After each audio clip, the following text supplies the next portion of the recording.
బయట మాత్రం విపరీతమైన వర్షం పడుతుంది చూడండి. మీకు కూడా చూపిస్తున్నాను. పెద్ద వర్షం పడుతుంది. ఈ వర్షంలో అందరు చల్లగా ఉంటుంది కానీ నాకు మాత్రం బాడీలో ఉన్నటువంటి స్వెట్ మొత్తం బయటకు వచ్చేసింది.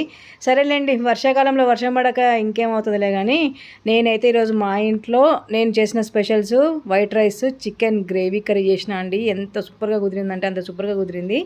అయితే మేము చికెన్ తినాం కాబట్టి నాకు మా ఆయనకు మాత్రం మా ఆయన మటన్ లివర్ తీసుకొచ్చిండు. దాన్ని గ్రేవీ టైప్లోనే చేసిన. ఎప్పుడు ఫ్రై చేస్తుంటే కానీ ఈసారి మాత్రం గ్రేవీ టైప్లోనే చేసిన.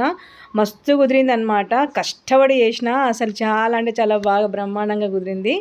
అయితే దీంట్లో లివరే కాకుండా దీంట్లో తిల్లి కూడా ఉందన్నమాట. నాకు కొంచెం బ్లడ్ తక్కువైంది కాబట్టి తిల్లి కూడా తీసుకొచ్చిండు.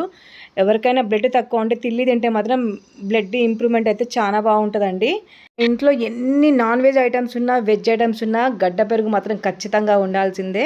మీ ఇంట్లో ఈరోజు స్పెషల్ ఏం చేసుకున్నారు కామెంట్ బాక్స్లో కామెంట్ చేయండి. నా వీడియో మీకు నచ్చినట్టయితే లైక్ చేయండి, షేర్ చేయండి, సబ్స్క్రైబ్ చేయండి.